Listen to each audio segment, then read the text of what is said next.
અમદાવાદના પલસાણાથી પ્રાપ્ત થઈ રહ્યા છે। પલસાણાની મિલમાં ડ્રમ ફાટ્યું। ઘટનામાં 2 કામદારના મોત નીપજ્યા છે। 17 ઈજાગ્રસ્ત થયાના સમાચાર। ચાલુ મિલમાં ડ્રમ ફાટતા અફરાતફરીનો માહોલ સર્જાયો। ઈજાગ્રસ્તોને સારવાર માટે ખસેડાયા। ફાયર અને 108ની ટીમો ઘટના સ્થળે છે। બચાવ કામગીરી ચાલી રહી છે। પલસાણાની મિલમાં ડ્રમ ફાટતા દુર્ઘટના બની।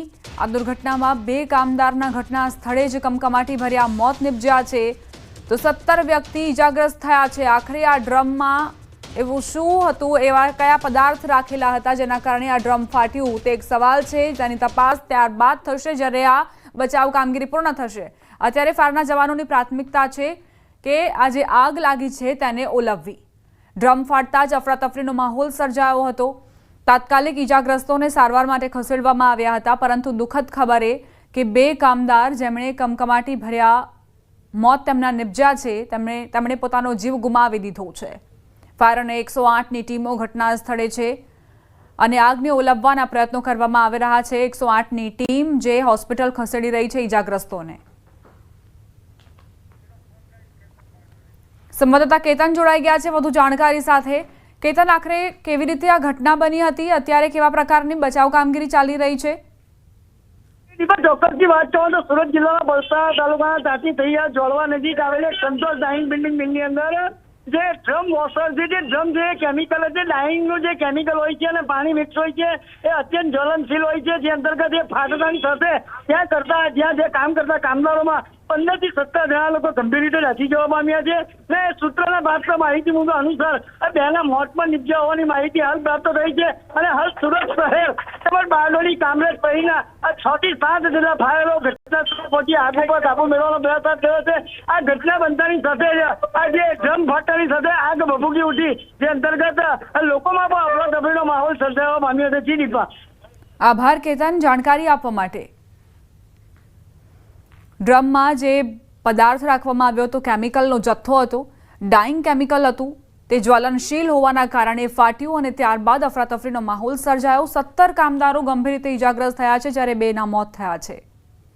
સુરત જિલ્લાના વલસાડ તાલુકાના તાતી થૈયા ખાતે સંતોષ ડાઇંગ બિલ્ડિંગ મિલની અંદર ડ્રમ ફાટવાની ઘટના બની છે। દ્રશ્યમાં તમે સીધા લાઈવ દ્રશ્ય જોઈ શકો છો કે હાલ આજે સંતોષ ડાઇંગ બિલ્ડિંગ મિલની અંદર ડ્રમ ફાટવાની સાથે અફરાતફરીનો માહોલ સર્જાયો હતો। આ કેમેરામેને કહીશ કે દ્રશ્ય બતાવવા પ્રયાસ કરે કે જે હાલ આ ડ્રમ વોશર જે ફાટવામાં આવ્યું ત્યારબાદ અત્યંત જ્વલન કેમિકલ અંદર હોય, જે અંતર્ગત આગ ભભૂકી ઉઠી છે। ફાયરની 4 ગાડી પણ ઘટના સ્થળે પહોંચી આગ ઉપર કાબુ મેળવવાનો હાલ પ્રયાસ હાથ ધરવામાં આવ્યો છે। જિલ્લા પોલીસ દ્વારા સહિતની ટીમ એ ઘટના સ્થળે પહોંચી અને જે ટ્રાફિક તેમજ લોકો પર નિયંત્રણ હાલ મેળવી રહ્યા છે। ચોક્કસપણે આ ઘટનાની અંદર જે સૂત્રો પ્રમાણે માહિતી મળી છે એ મુજબ 2 લોકોના મોત નીપજ્યા છે। 15 થી 17 લોકોને જે આ ડ્રમની અંદર કેમિકલ અને ગરમ પાણી ઉડતા જે ગંભીર રીતે દાઝી ગયા હતા તેઓને હાલ સુરતની સિવિલ ખાતે પણ ખસેડવામાં આવ્યા છે। એ ચોક્કસપણે સૂત્રો પાસેથી પણ માહિતી મળી રહી છે અને જે આ ઘટના ગંભીર બની છે એ અંતર્ગત મામલતદાર, એસડીએમ સહિતની ટીમ પણ ઘટના સ્થળે પહોંચી હાલ તપાસનો ધમધમાટ શરૂ કરવામાં આવ્યો છે। કેતન પટેલ, ન્યૂઝ 18 ગુજરાતી, પલસાણા, સુરત। બાળકીની હત્યા મામલે આંકલાવ પોલીસ સ્ટેશન બહાર જબરો ડ્રામા સર્જાયો। 40 કલાકથી વધુ સમય થઈ ગયા છતાં બાળકીની કોઈ ભાડ ન મળતા જિલ્લા ક્ષત્રિય આગેવાન દ્વારા ભૂવો બનવાનું નાટક કર્યું। બીજી તરફ પરિવારજનોએ આક્રોશ સાથે પોલીસ સ્ટેશનને ઘેર્યું હતું। આંકલાવમાં બાળકીને નદીમાં ફેંકી હત્યા કરી નાખતા ચકચાર મચી ગઈ છે, જેને લઈને હવે વિરોધ પ્રદર્શન કરવામાં આવી રહ્યું છે। આ તરફ ક્ષત્રિય સેના સમાજ દ્વારા અંધશ્રદ્ધાનો અનોખો વિરોધ કર્યો। ક્ષત્રિય સમાજના કેટલાક લોકો પોલીસ સ્ટેશન બહાર પહોંચ્યા હતા, જાણે કોઈ ભૂવા હોય તે પ્રકારે ગળામાં ફૂલોના હાર પહેરી, શાલ ઓઢી અને જમીન પર કપડું પાથરી દાણા નાખી દાણા જોવાનું નાટક કર્યું। સાથે જ આરોપીને ફાંસી આપવાની માંગ સાથે વિરોધ કર્યો। બીજી તરફ નવાખલની બાળકીને તાંત્રિક વિધિ બાદ નદીમાં ફેંકી દેવામાં આવી હોવાના આક્ષેપ સાથે પરિવારજનોએ પોલીસ સ્ટેશનને ઘેરી લીધું। મહિલાઓથી માંડી વડીલો, બાળકો, પુરુષોએ પોલીસ સ્ટેશનમાં ડેરો જમાવ્યો અને કડક સજાની માંગ કરી। તાંત્રિક વિધિ માટે દીકરીનું અપહરણ કર્યાનો આક્ષેપ મૂક્યો।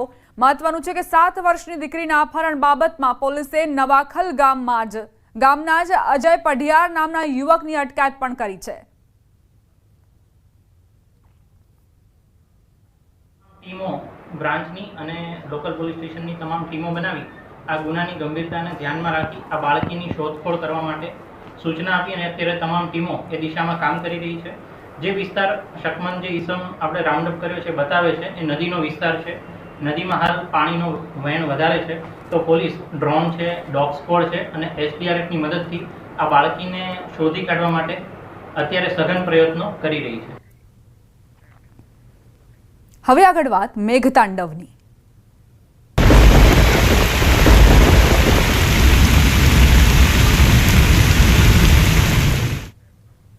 આગામી 7 દિવસ ભારે વરસાદની આગાહી કરાઈ છે. વરસાદને લઈને હવામાન વિભાગની આગાહી. આજે અને કાલે ભારે વરસાદની આગાહી. સાબરકાંઠા, અરવલ્લી, મહીસાગરમાં વરસાદની શક્યતા. પંચમહાલ, દાહોદ, છોટાઉદેપુરમાં વરસાદ વરસવાની પૂરેપૂરી સંભાવના. વલસાડ, દાદરાનગર હવેલીમાં હળવા વરસાદની શક્યતાઓ છે.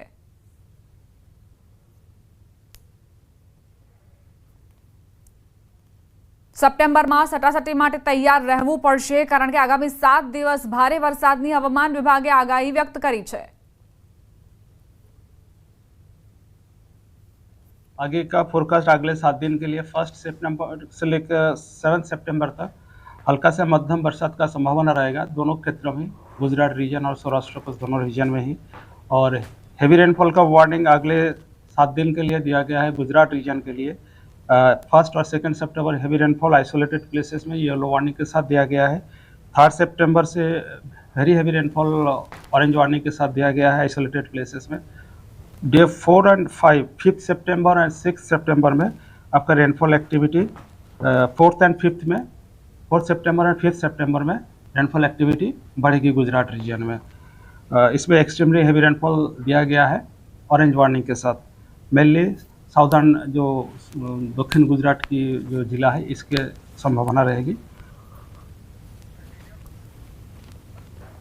આવતીકાલે નવસારી, વલસાડમાં વરસાદની આગાહી કરાઈ છે. દાદરાનગર હવેલીમાં હળવા વરસાદની આગાહી. દક્ષિણ ગુજરાતના માછીમારોને દરિયો ન ખેડવા સૂચના અપાઈ.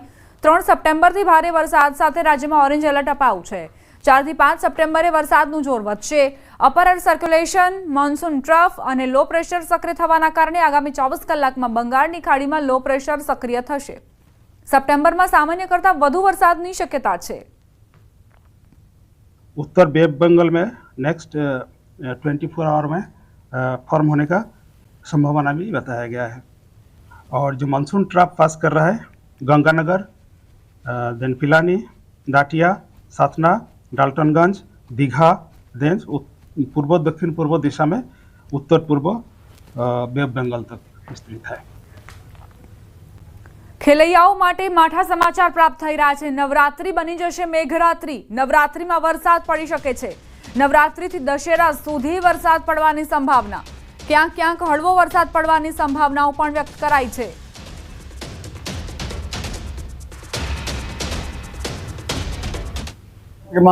ગરમી વચ્ચે કોઈ ભાગમાં વરસાદ પડવાની શક્યતા રહેશે. નવરાત્રિની શરૂઆતમાં વાદળવાયુ આવવાની શક્યતા રહેશે. તારીખ 6, 7, 8, 9 અને દશેરા સુધીમાં ક્યાંક હળવો વરસાદ થવાની શક્યતા રહેશે. દિવાળીમાં પણ વરસાદ પીછો નહીં છોડે. 18 નવેમ્બરથી ડિસેમ્બરની શરૂઆતમાં ભારે ચક્રવાત થવાની શક્યતા રહેશે. ગુજરાતમાં માવઠું થવાની શક્યતાઓ રહેશે. હવે એક પછી એક સિસ્ટમ બનવાના કારણે ઓક્ટોબર, નવેમ્બરમાં ગરમી વચ્ચે પણ ક્યાંક ક્યાંક વરસાદી ઝાપટા પડી શકે છે. નવેમ્બરમાં માવઠું આવી શકે છે. પરંતુ તારીખ નવેમ્બરમાં 4, 11 તારીખ પછી પણ લગભગ દક્ષિણ ભારતમાં ભારેથી ધીમાર વરસાદ થવાની શક્યતા રહેશે, જેની અસર ગુજરાતમાં થવાની શક્યતા રહેશે. 18 નવેમ્બરથી લગભગ ડિસેમ્બરની શરૂઆત સુધીમાં ભારે ચક્રવાત બંગાળ ઉપસાગરમાં થવાની શક્યતા રહેશે, જેના લીધે ગુજરાતમાં માવઠું થવાની શક્યતા રહેશે. વરસાદને લઈ મોટી આગાહી. સપ્ટેમ્બરમાં અતિભારે વરસાદ પડશે. હવામાન નિષ્ણાંત અંબાલાલ પટેલની આગાહી. સમુદ્રમાં ઊંચા મોજા ઉછળશે. 4 સપ્ટેમ્બરથી 9 સપ્ટેમ્બર સુધી ગુજરાતમાં ભીષણ વરસાદની શક્યતા રહેશે. 5 સપ્ટેમ્બરની આસપાસ દક્ષિણ ગુજરાતમાં ભારેથી અતિભારે વરસાદ વરસવાની શક્યતાઓ. અમદાવાદ અને ગાંધીનગરના ભાગોમાં પણ ભારે વરસાદ થવાની શક્યતા રહેશે. કેટલાક ભાગોમાં મુશળધાર વરસાદ થવાની શક્યતા રહેશે. નર્મદા નદીનું જળસ્તર વધી શકે છે. તાપી નદી બે કાંઠે વહેતી થશે. વરસાદની સ્થિતિ અંગે જોઈએ તો હજુ સપ્ટેમ્બર 2 તારીખ સુધી વરસાદ રહેવાની શક્યતા રહેશે. સમુદ્રમાં ઊંચા મોજા ઉછળશે અને વધુમાં જોઈએ તો 4 સપ્ટેમ્બરથી 9 સપ્ટેમ્બર વચ્ચે ગુજરાતમાં ભીષણ વરસાદ થવાની શક્યતા રહેશે, જેમાં સૌરાષ્ટ્રના ભાગો, ગુજરાતના ભાગો, દક્ષિણ ગુજરાતના ભાગોમાં ભીષણ વરસાદ થવાની શક્યતા રહેશે. 5મી સપ્ટેમ્બર આસપાસ દક્ષિણ ગુજરાતના કેટલાક ભાગમાં ભારેથી અતિ ભારે વરસાદ થવાની શક્યતા રહેશે. અને જોવા જઈએ તો આ સિસ્ટમની અસર લગભગ 8-9 સપ્ટેમ્બર સુધી રહેતા મધ્ય ગુજરાતના ભાગો, અમદાવાદ, ગાંધીનગરના ભાગોમાં પણ વરસાદ થવાની શક્યતા રહેશે. સમાચાર મહેસાણાથી ધરોઈ ડેમ 84.48% ભરાયો. ડેમના 2 દરવાજા 2.50 ફૂટ ખોલવામાં આવ્યા. ધરોઈ ડેમમાં 11,359 ક્યુસેક પાણીની આવક સામે ડેમમાંથી 6,775 ક્યુસેક પાણીનો જથ્થો છોડાઈ રહ્યો છે. ધરોઈ ડેમ જેની સપાટી સતત વધતી જઈ રહી છે, 84% જેટલું પાણીનો જથ્થો ઉપલબ્ધ છે. 84.48% ધરોઈ ડેમ ભરાઈ ચૂક્યો છે. ડેમના 2 દરવાજા 2.5 ફૂટ ખોલીને પાણી છોડવામાં આવી રહ્યું છે. ધરોઈ ડેમમાં 11,359 ક્યુસેક પાણીની આવક, જેની સામે 6,775 ક્યુસેક પાણીનો જથ્થો છોડાઈ રહ્યો છે. સાબરમતી નદીમાં પાણીની સતત આવક વધતી જઈ રહી છે. અરવલ્લીના ભિલોડાના જૂના ભવનાથ મંદિરના આકાશી દ્રશ્યો સામે આવ્યા. સ્વયંભૂ મહાદેવ મંદિર ટાપુમાં ફેરવાયું. હરણાવ જળાશયમાં જળસ્તર વધતા ચોતરફ પાણી જ પાણી નજરે પડી રહ્યું છે.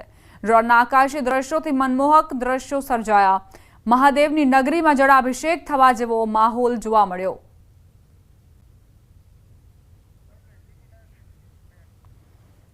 છોટાઉદેપુર જિલ્લામાં ઉપરવાસમાં ભારે વરસાદ પડતા અશ્વિન નદી 2 કાંઠે વહેતી થઈ. નસવાડીના કુકાવટી ગામ પાસે આવેલ લો લેવલના કોઝવે ઉપર પાણી ફરી વળ્યા. નસવાડી તાલુકાના સુકાપુરા અને વેગેનાર ગામના ગ્રામજનોને નસવાડી આવવા માટે 6 કિલોમીટરનો ફેરો મારવો પડે છે. નસવાડી તાલુકાના કુકાવટી ગામના ખેડૂતો ખેતરમાં ગયા હતા ત્યારે નદીમાં અચાનક પાણી આવી જતા સામેના કિનારે પાણી ઉતરવાની રાહ જોઈને બેસી રહ્યા છે. આ બાજુ વાઘિયા, વિલારી, ફુકાપુરા એ બધાને બહુ તકલીફ પડે છે. પાણી ફૂલ આવે છે અને જવું હોય તો અમારે આ ખાલી કિલોમીટરના લીધે ઠેઠ 10-15 કિલોમીટર ફરવું પડે છે. અમારે શું માંગ છે તમારી? સાહેબ, અહીંયા મોટો પુલ બને એવી અમારી માંગ છે. આ પરિસ્થિતિ કેટલા દિવસ છે હવે? આ તો વર્ષોથી ચાલે જ છે. એ નીકળાય એવું નથી, પાણી વધતું જાય છે. વાઘિયા વિલારીમાં જવું હોય ગમે તે માણસને દૂધ ભરવા ફરીને જવું પડે છે. કેટલા કિલોમીટરનો ફેરો? 15 કિલોમીટર થતું હશે વિલારી અહીંથી. અને પેલા લોકો ઘેરાઈ ગયા છે સામેના કિનારા? સામે લોકો આફા લોકો બધા ઘેરા જ જશે. કરું હું એનો કઈ રસ્તો કરો. ભાવનગર શહેર મધ્યમાં આવેલો કંસારો વર્ષોથી ગંદકી, મચ્છરના કારણે માથાના દુખાવા સમાન બન્યો છે. 2020માં ₹38 કરોડના ખર્ચે કંસારા સજીવીકરણ માટે પ્રોજેક્ટ શરૂ થયો હતો, પરંતુ જમીન સંપાદનના વિવાદોના કારણે આજે પણ પ્રોજેક્ટ અધૂરો છે. તંત્રના દાવા મુજબ 96% કામ પૂર્ણ થયા છે અને જમીન સંપાદનના કારણે 4% કામ કરવાના બાકી છે. પરંતુ જ્યાં કામ બાકી છે ત્યાં કંસારાની હાલત બદતર થઈ છે. આ મુદ્દે પક્ષ અને વિપક્ષ આક્ષેપ પ્રતિ આક્ષેપ કરી રહ્યા છે, પરંતુ તેમની વચ્ચે લોકોએ મુશ્કેલી વેઠવી પડી રહી છે. કંસારા શુદ્ધિકરણ, કંસારા સજીવનીકરણ અને કંસારા આજની તારીખે 38 કરોડ રૂપિયા જેવી રકમ ખર્ચવા છતાં કંસારો જે 35 વર્ષ પહેલા હતો એની પરિસ્થિતિ આજની તારીખમાં છે. તો કંસારામાં પાણી આવશે ક્યાંથી? ગત સામાન્ય સભામાં ચર્ચા કરી, એમની પોલ ખોલી ગઈ છે, કોન્ટ્રાક્ટરોને ઘી કેળા કર્યા છે, ભાવનગરના શહેરીજનોના ટેક્સના પૈસાનો વેડફાટ અને અધિકારીના ખીચા ભરવા સિવાય કોઈ પણ ભાવનગરના શહેરીજનોને ફાયદો નથી. ભાવનગરને ખૂબ મોટો ફાયદો થાય તે માટે કંસારા પ્રોજેક્ટ હાથ ધરવામાં આવ્યો. તેમાંથી અત્યારે કામ ઘણું બધું થઈ ગયું છે. 2 ફેઝમાં વેચાયેલું છે અને તેના ફાયદા કહું તો અનેક જગ્યાએ પાણી ભરાતા હતા, અનેક જગ્યાએ ગટરો ઉભરાતી હતી. તે તમામ વસ્તુનો અમે ખૂબ સારી રીતે નિકાલ કરી રહ્યા છીએ. થોડી ઘણી ક્ષતિ છે, હજી કામ અધૂરું છે, તેથી ત્યાં પણ પૂરું કરી દેવામાં આવશે. ગાંધીનગર સિવિલમાં ઓગસ્ટમાં 70,000થી વધુ ઓપીડી નોંધાઈ. તાવ, શરદી, ઉધરસ જેવા કેસો વધુ નોંધાયા. 800 કરતાં વધુ દર્દીને દાખલ કરવામાં આવ્યા. સૌથી વધારે 450 દર્દી તાવના નોંધાયા, જેમાં ડેન્ગ્યુ, મેલેરિયા તેમજ ચિકનગુનિયાના, ટાઇફોઇડ, ન્યુમોનિયા, ઝાડા ઉલટી સહિતના પેશન્ટને દાખલ કરાયા. હાલ પાણીજન્ય રોગચાળામાં વધારો નોંધાયો છે. ચોમાસા સિવાય દર મહિને 40,000 જેટલી ઓપીડી આવતી હોય છે, જ્યારે ઓગસ્ટમાં ઓપીડી 70,000 સુધી પહોંચી. સૌથી વધુ બાળકો, પ્રસૂતા, ડાયાબિટીસ તેમજ બીપીના દર્દીમાં બીમારીઓ વધુ જોવા મળે છે. ઇન્ડોર અત્યારે અમારો 800 છે. ડેલી આઈપીડી અમારે 200 પેશન્ટ્સ જેટલા ઇન્ડોર થાય છે. મોસ્ટલી બધા પેશન્ટ્સ અત્યારે વરસાદના લીધે ડાયરિયા, વોમિટિંગ અને ફીવરના પેશન્ટ આવે છે. અલગ અલગ ડાયગ્નોસિસ કરીએ તો ચિકનગુનિયા, મલેરિયા, ડેન્ગ્યુ, હિપેટાઇટિસ, અધર વાયરલ ઇન્ફેક્શન્સના પેશન્ટ્સ આવે છે. વડોદરાના શિનોર તાલુકાના કુકસ ગામના લોકો પ્રાથમિક સુવિધાના અભાવે હાલાકી ભોગવી રહ્યા છે. ઇન્દિરા કોલોની વિસ્તારના રહીશો રોડ, ગટર લાઇન અને સ્ટ્રીટ લાઇટની સમસ્યાથી ત્રસ્ત થઈ ચૂક્યા છે. ત્યારે રહીશો એકત્રિત થઈ વિરોધ નોંધાવ્યો હતો. છેલ્લા 20 થી 25 વર્ષથી ગામમાં પ્રાથમિક સુવિધાઓ નાગરિકો ઝંખી રહ્યા છે. ગ્રામ પંચાયતના સત્તાધીશો ભેદભાવ કરતા હોવાના સ્થાનિકો આક્ષેપ કરી રહ્યા છે. રહેણાંક વિસ્તારમાં ખુલ્લામાં ગટર લાઇન નંખાતા આસપાસના લોકો રોગચાળાની ભીતિ સેવી રહ્યા છે. નાના બાળકો બીમાર પડતા હોવાના પણ સ્થાનિકોએ આક્ષેપ મૂક્યા.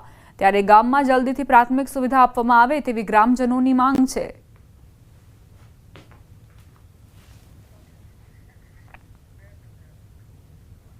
બોટાદ માર્કેટ યાર્ડમાં કપાસની ખરીદીનો આરંભ થયો. બોટાદ માર્કેટિંગ યાર્ડમાં 1500 રૂપિયાથી 2100 રૂપિયાના ભાવમાં કપાસ વેચાયો હતો. ગત વર્ષની સરખામણીમાં આ વર્ષે કપાસની સારી આવક થઈ છે અને સાથે સારા ભાવ પણ મળ્યા છે. બોટાદ ઉપરાંત રાજકોટ, સુરેન્દ્રનગર, અમદાવાદ, ભાવનગર અને અમરેલી જિલ્લામાંથી પણ ખેડૂતો અહીં કપાસ વેચવા આવે છે. કપાસનો ભાવ ખૂબ સારો મળેલો છે. 2100 રૂપિયા ભાવ મળેલો છે અને ગણપતિ દાદાના ઉત્સવ દરમિયાન ભાવ આવ્યો છે. સારો ભાવ છે. આ વર્ષ એવું છે બોટાદ જિલ્લા માટે કે વરસાદનું પ્રમાણ બીજા એરિયા કરતાં મીડિયમ અને માધ્યમ હોવાથી રોગચાળો ન હોવાથી કપાસનું મબલક ઉત્પાદન થશે એવી બધાની ઈચ્છા છે. ગુજરાતમાં ટેકાના ભાવે મગફળી, સોયાબીનનું ઓનલાઈન રજીસ્ટ્રેશન પ્રક્રિયા ચાલુ થઈ, પરંતુ આ રજીસ્ટ્રેશન માટે ખેડૂતો મોડી રાતથી ઉજાગરા કરતા જોવા મળ્યા. ગીરના અનેક ગામડાઓમાં ખેડૂતો પંચાયત ઓફિસ બહાર મોડી રાતથી જ કતારમાં ઊભા જોવા મળ્યા. વહેલા રજીસ્ટ્રેશનથી ખરીદીમાં પણ વહેલો વારો મળે એ આશાએ ખેડૂતોને ઉજાગરા કરવા પડ્યા.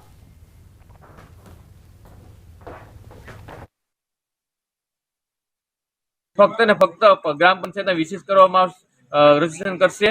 એનું કારણ છે કે આ એક કેન્દ્ર આપે એટલે ખેડૂતોની ટ્રાફિક જામ થાય અને ખેડૂતો આખી રાત લાંબા સમય સુધી ઊભી રહે, લાઇનમાં ઊભા રહે અને હેરાન થાય છે. તો આ કૃષિ પ્રધાન દેશમાં ખેડૂતો હેરાન થાય તો આનું એક નિરાકરણ કરવું જોઈએ અને આ સિસ્ટમ છે નાબૂદ કરવી જોઈએ એટલે ખેડૂતો હેરાન ન થાય. સવારના 1 ધારા ટોટલ ખેડૂતો આજની તારીખ સુધી રાતે કોઈ હોતું નથી. પાણી નથી. અહીં તમે તમારે કેમેરો ફેરવીને જોઈ લો, ક્યાંય પાણી નથી, પાણીનો આંડો નથી, કઈ હોવાની કોઈ વ્યવસ્થા નથી. વરસાદ આવે ને તો વરસાદ પલળતામાં અહીં બેઠા બધા. રાતના સાંજે જમીને 100 વાગે અમે અહીં આવ્યા, બરોબર. પછી ચા નહીં, પાણીની કોઈ વસ્તુ નહીં. છોડાય એમ નથી. જો લાઈન છોડીએ તો અમારો વારો હોય જાય. ખેડૂતો રાત્રિના 12 વાગ્યાથી અહીંયા પોતાના કાગળો લઈ અને ઊભા છે. એની કોઈ સરકાર તરફથી વિશેની જે ગામ દીઠ વ્યવસ્થા કરવી જોઈએ એ વ્યવસ્થા થતી નથી. મોબાઈલ દ્વારા આપી દે તો બધા જો પોતાની રીતે સ્વેચ્છાયિત કરે અને તો કોઈને લાઈનમાં ઊભું ન પડે અને એના માટે ખેડૂતને ફાયદો છે. આ એક સાચી વાત છે અને આ સરકારને આના માટે કંઈક વિચારવું પડે. ગામના દરેક ખેડૂતને મોબાઈલથી થવું જોઈએ. પોતાને અમે 3 દિવસ થયા લાઈનમાં છે. અહીંયા હજી 3 દિવસ તો જવાના જ છે. કંઈ નહીં, છોકરો આવે તો છોડાવે, બાકી બેહે બધા. પોતાના મોબાઈલથી થઈ જાય, ખેડૂતને મોબાઈલથી જાય, સાયબર કાફેમાં આપી દે, કાં મંડળીમાં આપી દે. 3-4 પોઈન્ટ એક ગામમાં 3-4 પોઈન્ટ આપી દે તો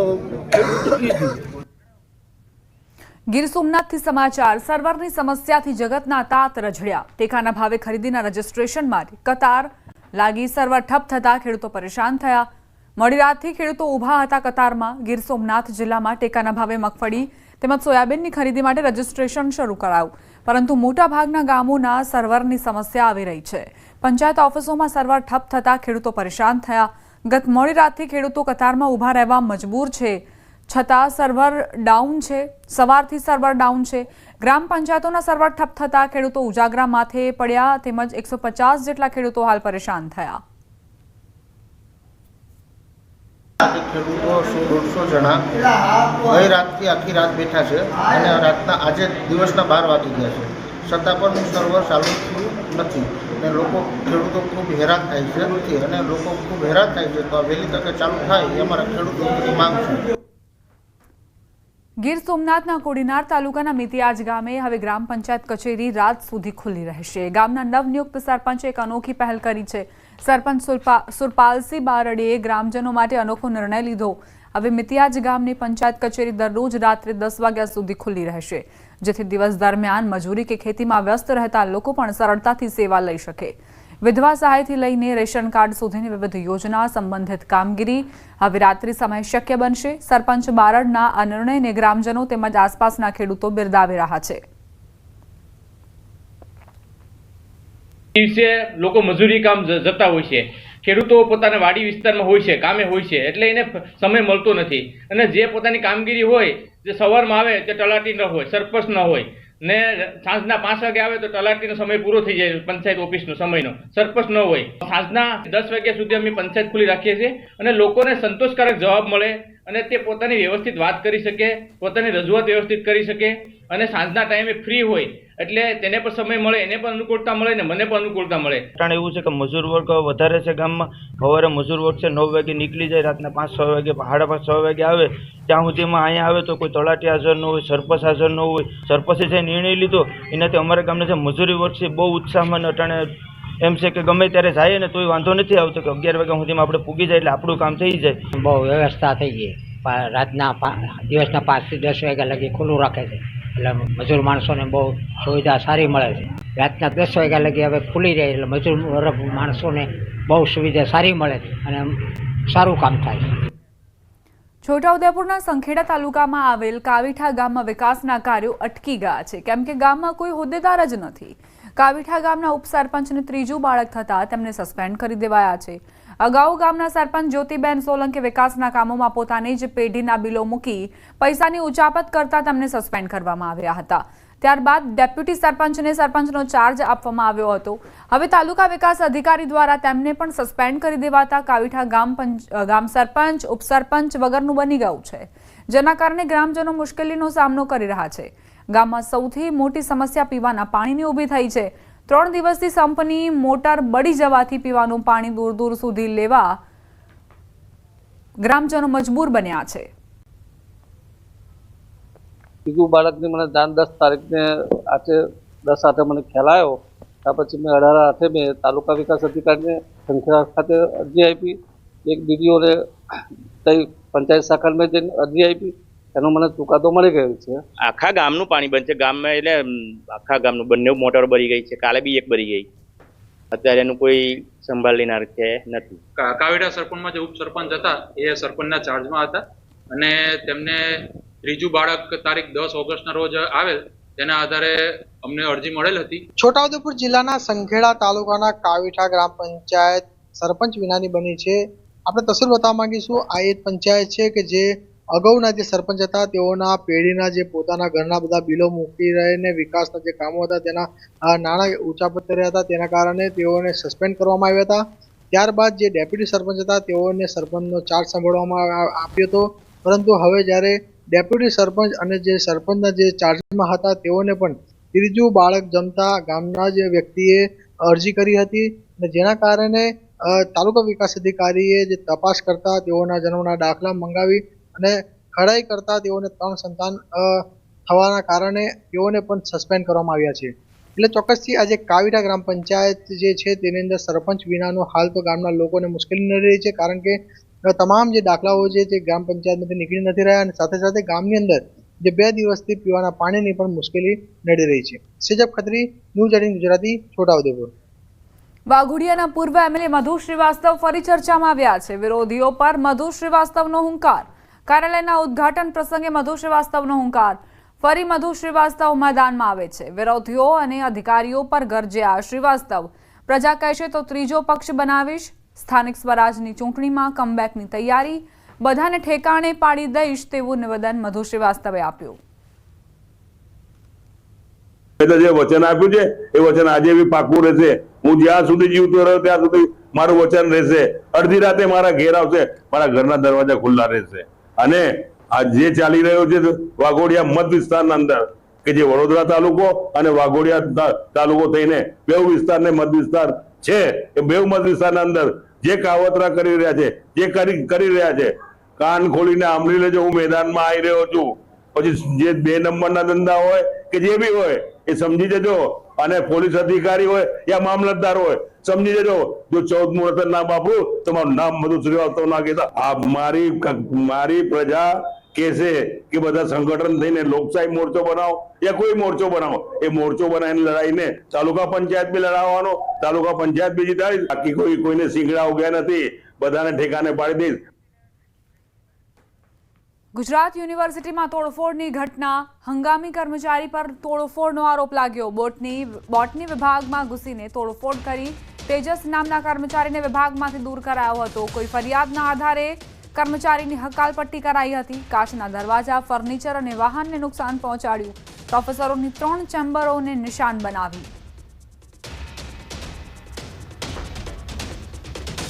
દ્વારકામાં રીલ્સના ચક્કરમાં યુવાન ભાન ભૂલ્યો. રોફ જમાવવા સોશિયલ મીડિયામાં હથિયાર સાથે રીલ બનાવી. હથિયાર લઈ રોફ જમાવવા સોશિયલ મીડિયામાં રીલ બનાવીને વાયરલ કરી. ધારદાર હથિયાર સાથે દ્વારકાના સુદર્શન સેતુ પર આ યુવાને રીલ બનાવી છે. રીલમાં લખાણ લખીને પોલીસને પડકાર આપતો વિડીયો વાયરલ થયો. વાયરલ વિડીયોની પુષ્ટિ ન્યૂઝ 18 ગુજરાતી નથી કરતું.